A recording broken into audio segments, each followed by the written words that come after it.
Hello students, in this class I will explain a new concept that is called thin film interference. So write down heading thin film interference.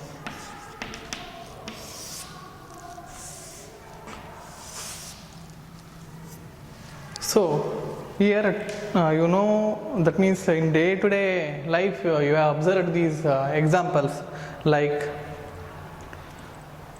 that is soap bubble. If you see soap bubble, you can able to observe different colors on the soap bubble, and then on the water if there is any oil means sunlight is illuminated on the oil. In that case also you can able to observe so many wonderful colors on that thin oil surface, isn't it? These are the examples for thin film interference. So let us consider a thin film interference. That means a thin film, this is the thin film, that is let us take this interference is xx dash, this interference is y dash, and then so this is a incident light ray. At the point of incidence, draw a normal. This is the normal drawn at the point of incidence. This angle is I. Here what happens means there will be a partial reflection and partial refraction. Some amount of light ray will reflect back into the same medium. In this way it will reflect back into the same medium, and some amount of the light ray will refract and enter into the second medium. So according to law of reflection, so this angle of incidence I is, angle of reflection also same, you can consider it as I. Then this angle is angle of refraction R. Again this light ray will incident at this lower surface. This is upper surface and this is lower surface. Again at the point of incidence you can draw a normal, and this angle also you can consider, that means this angle also comes to be R.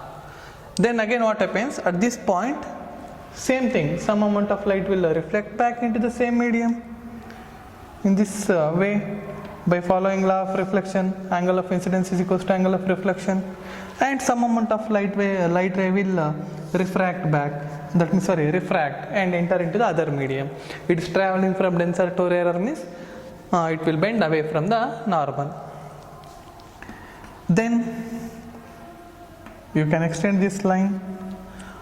Then here at this point, so again the same, this will continue successively, this will continues. Some amount of light ray will reflect and some amount of light, some partial light ray will refract. This will reflect and this will refract.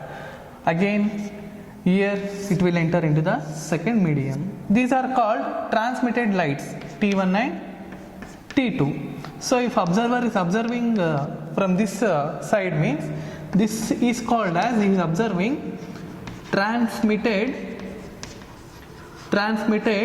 system, and these light rays are reflected light rays R1 and R2. So if observer is observing these light ray means this is a reflected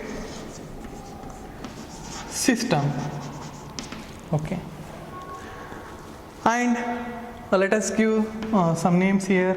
This point let us take it as O, this point let us take it as OP, and this is Q, this is as S, then this OP, Q, S.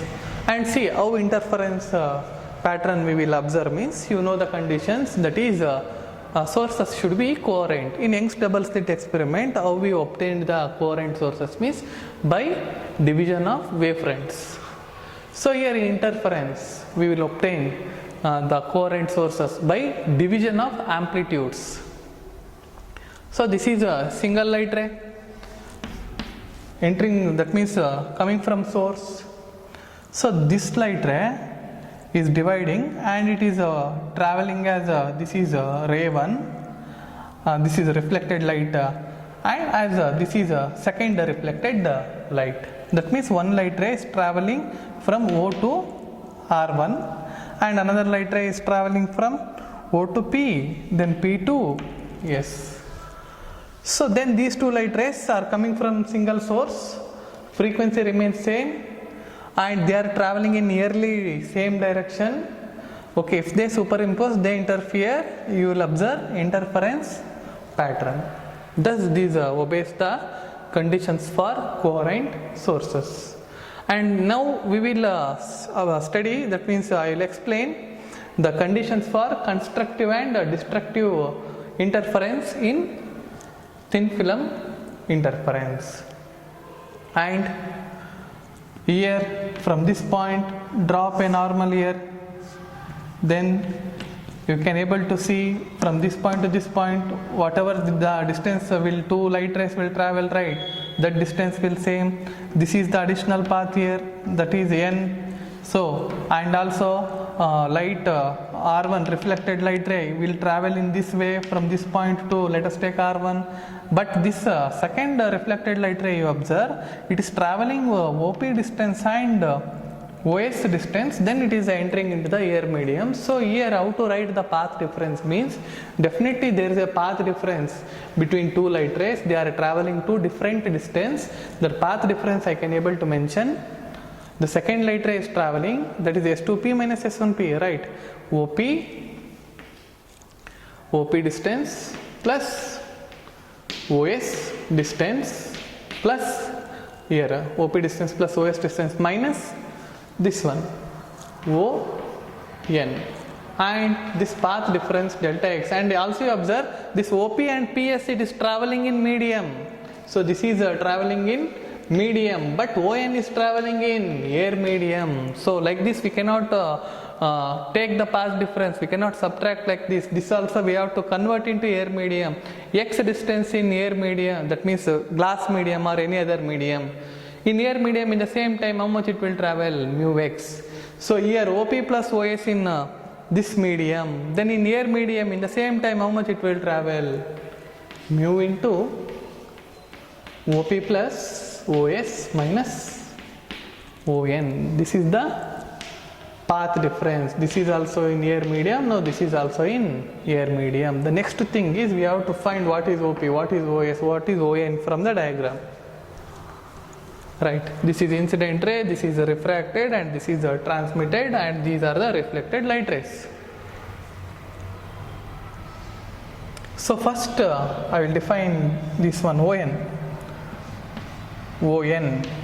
For that, observe this angle is I, this is 90 minus I, definitely this angle also will comes to be I.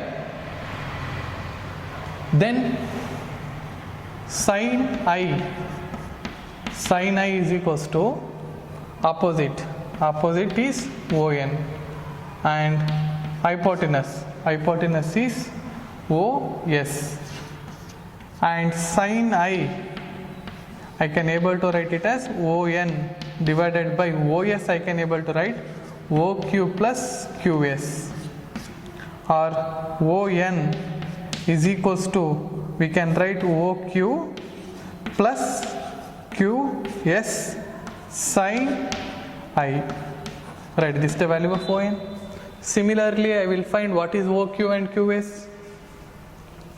To find here OQ, I will write here this one OQ, this angle is R, isn't it? So cos R is equals to, in this triangle OQP, cos R adjacent.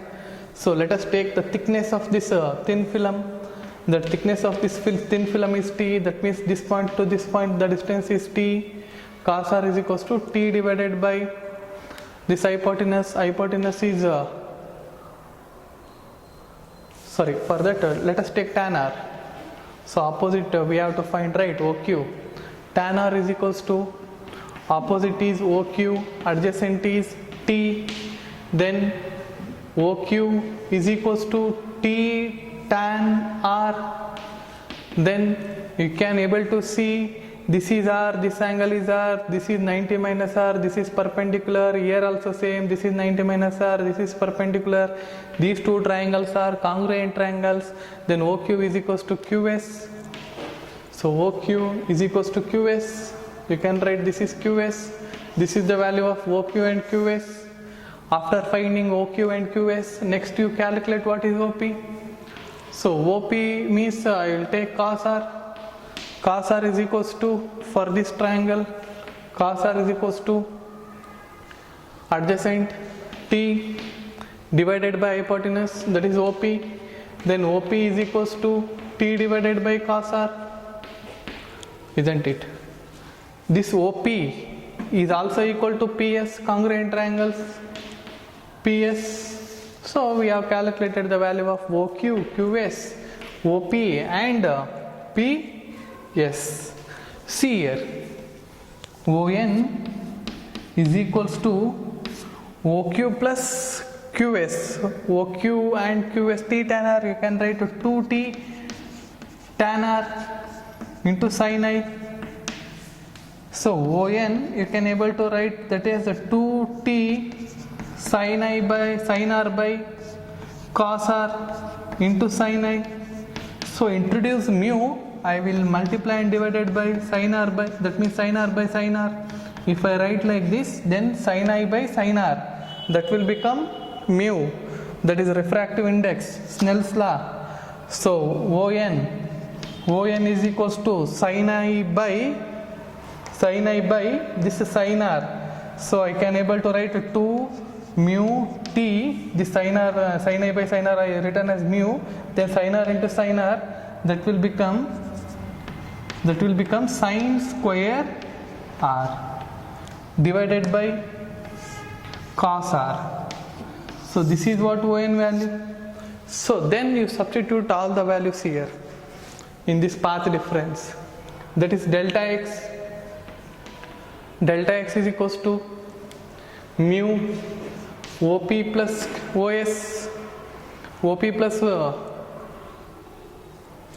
OS means this one 2, that means T cos R plus T cos R, that is 2T by cos R I can write, minus ON value is we have calculated there. This is the value of ON, that is 2 mu T sin square R divided by cos R, then delta x here 2 mu T you take common outside. If you take 2 mu T common outside, 2 mu T by cos R if you take common outside, it remains 1 minus sin square R. Then path difference delta x is equals to 2 mu T, 1 minus sin square R means cos square R by cos R, that you will get 2 mu T cos R. Remember, that is the path difference we obtained, we got in thin film interference. Okay, that means if we are using violet color light means monochromatic light we are using. So here if you are seeing means you will see bright fringe as violet color and dark fringe, that is black color, like that you will observe, that is in reflected system. Next we will so no need of derivation, but this is how that formula came. This is especially for competitive exam, remember. So in a thin film interference, if you remember the path difference is 2 mu T cos R, that is more than enough. Then next we will obtain some conditions for constructive interference and destructive interference. Okay, remember the path difference in this thin film interference 2 mu T cos R.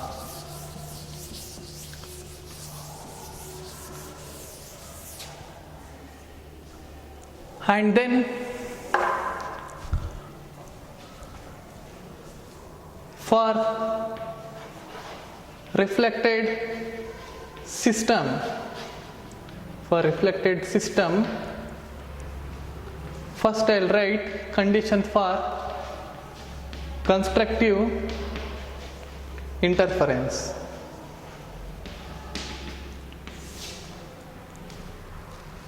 Here the path difference delta x we got 2 mu t cos r. So, and one more thing you have to remember, especially in reflected system. So these light rays are reflecting from a rigid boundary. Rigid surface means in waves chapter also you have studied, there will be a sudden change in phase. Reflection of wave from a rigid surface, how much it will changes its phase by 180 degree, right? That means pi. The phase will changes. Due to change in phase, there will be a change in path. Okay, that means a phase difference also will come, and there will be a path difference also will come. So how much path difference will come because of reflection means here you have to write lambda by 2. Finding the path difference in interference for reflecting system, remember you have to add this lambda by 2 as sudden change in path difference. I hope you understood, because reflecting from this rigid boundary, we are adding this additional path difference as lambda by 2, and then so 2 mu t cos r plus lambda by 2, this is path difference for constructive interference, you know that should be equals to n lambda, and 2 mu t cos r is equals to, if you write n lambda minus lambda by 2, then you will get 2 mu t cos r as 2n minus 1 lambda by 2.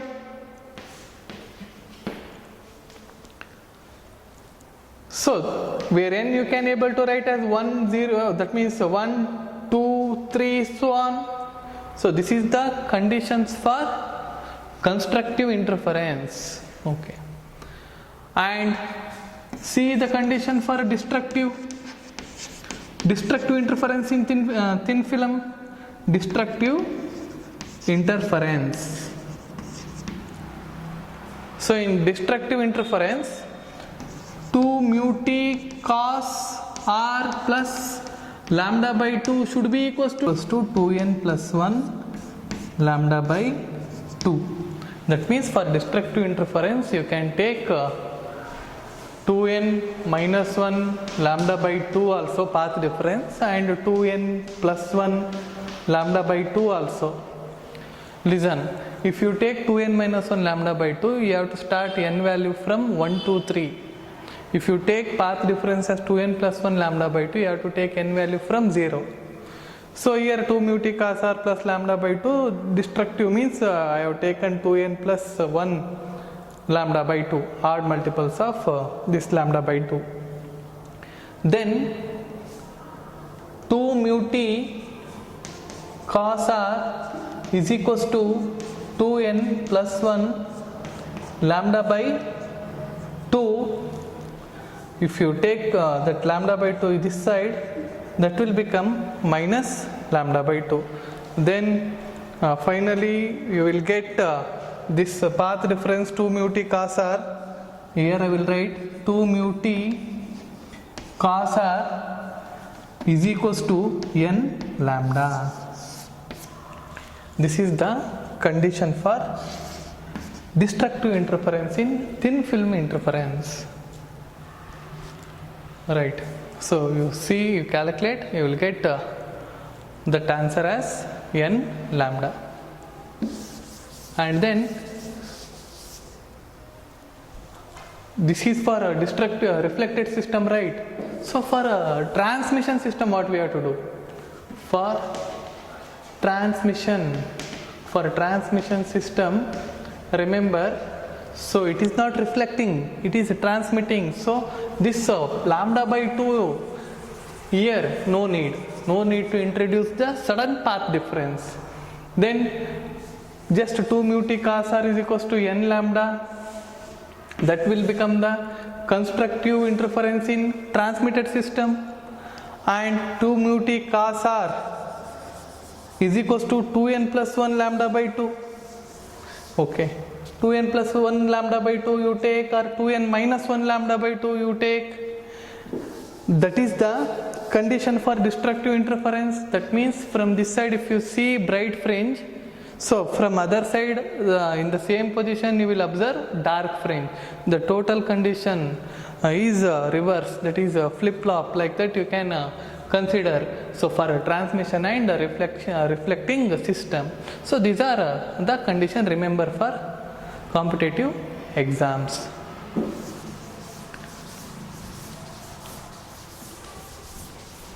And remember, Young's double slit is experiment is by division of wavefront, but here thin film interference, the coherent sources we obtain by division of amplitude.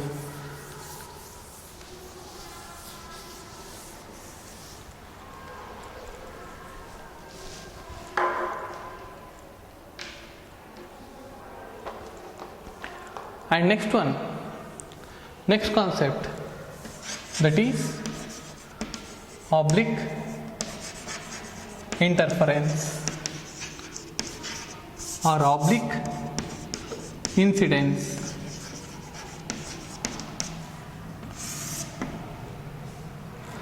In interference, okay, oblique incidence in interference.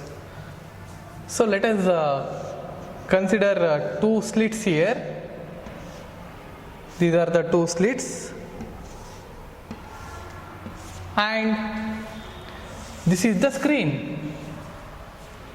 So this is S1 slit, this is S2. From these two sources the light will travel. This point, let us take it as a P1, S1P distance, and from S2 here, from S2 to that distance, let us take it as S2 P1. This is what we call that perpendicular bisector or central axis.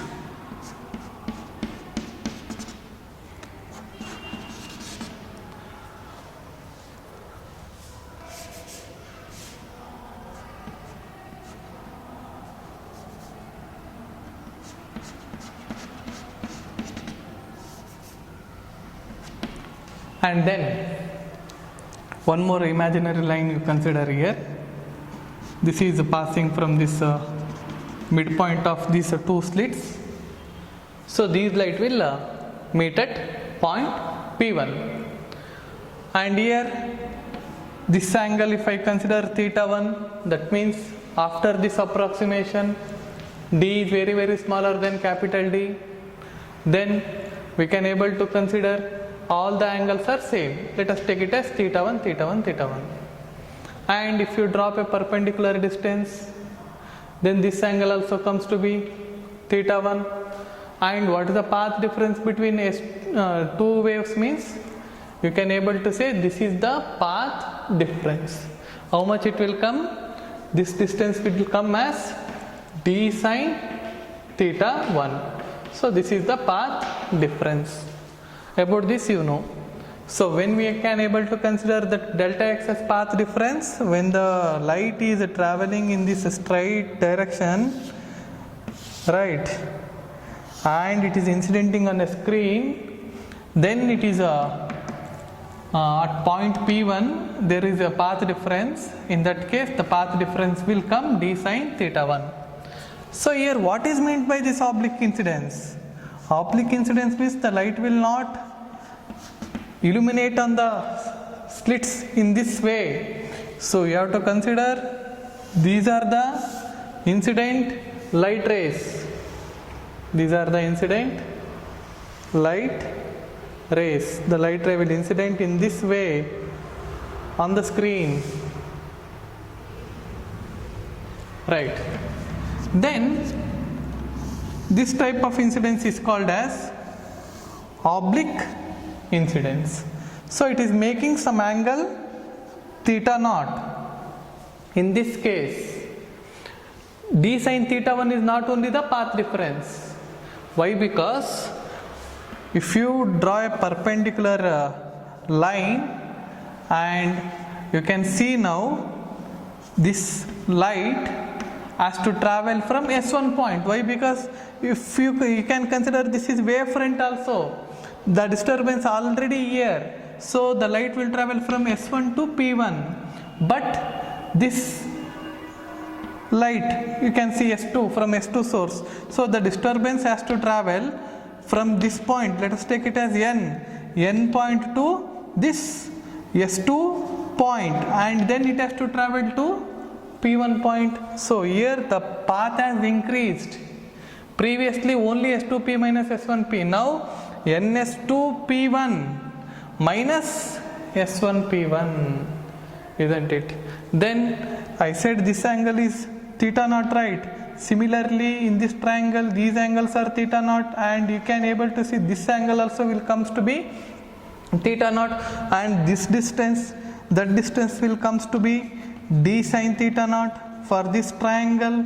Okay, S1, N, S2, you apply sin theta, then you will get this value as d sin theta naught, where d is the distance between two slits, and then what is the path difference? In this case means that the path difference is not delta x d sin theta 1, now the path difference is d sin theta naught plus that one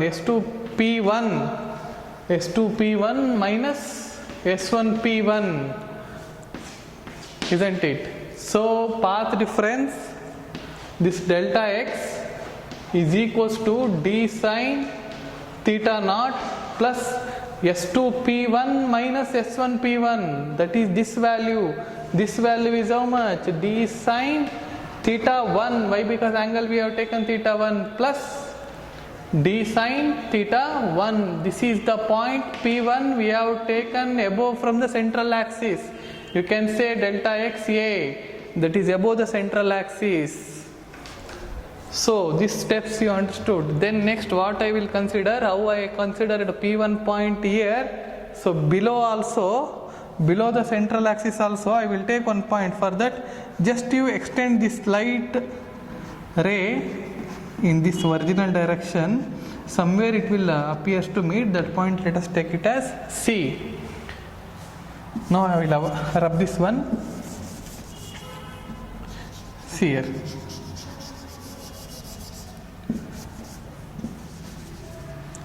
Next, what you have to consider? So previously how you have considered point P1 above the central axis, somewhere here you consider that point P2. After considering point P2, similarly from source S1 the light ray will incident in this direction.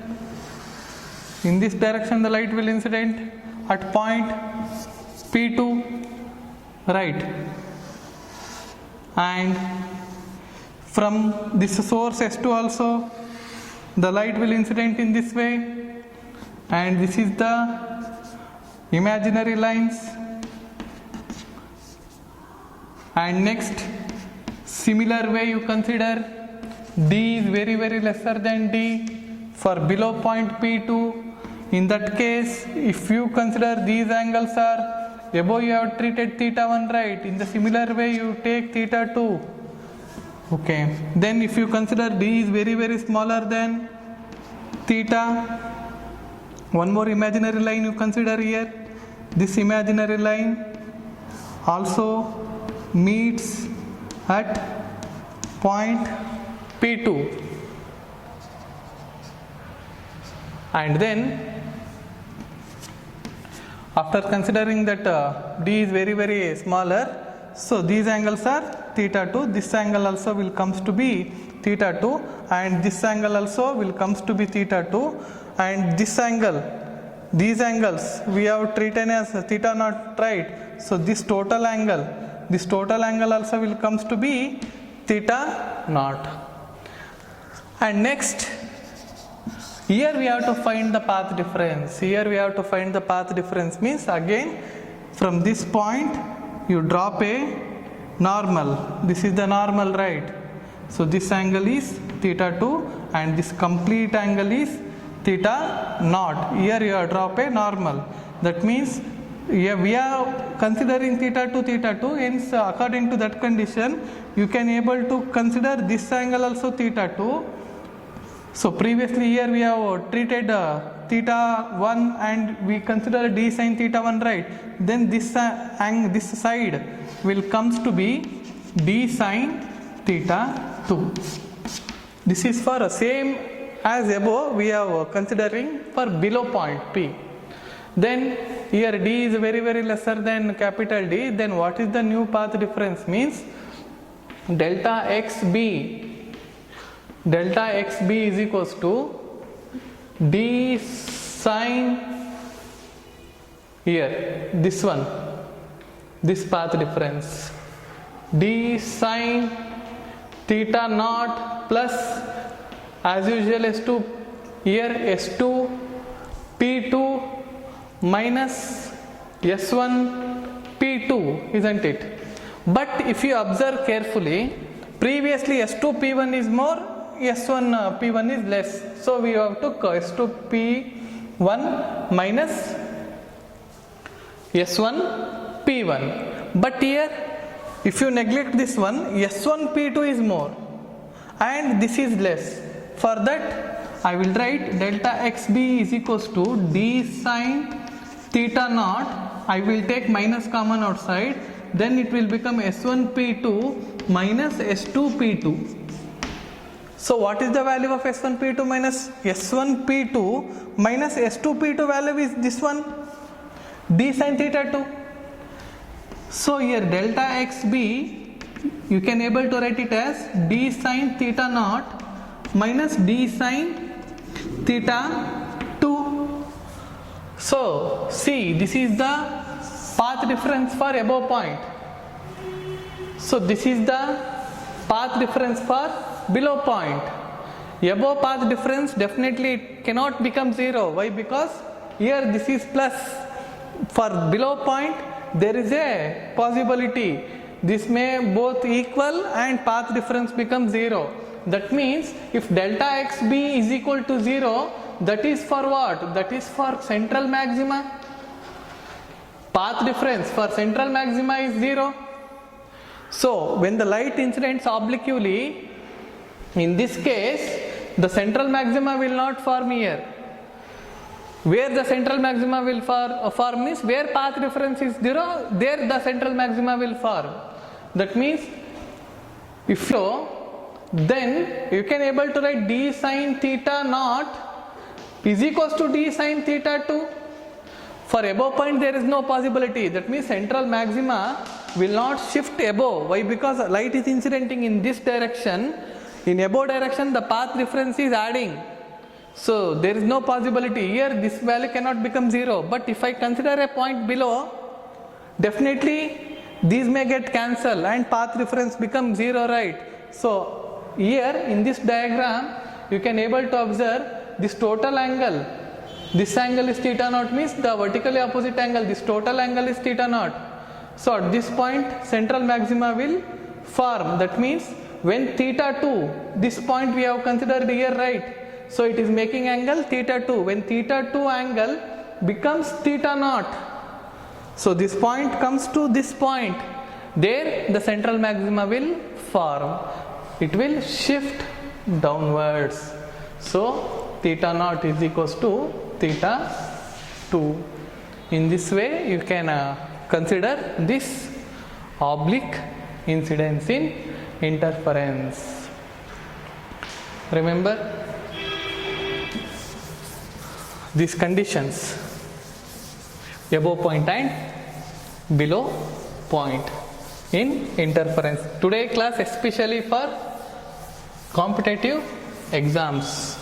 No single questions will come for PU, and next class I will explain important problems for PUC.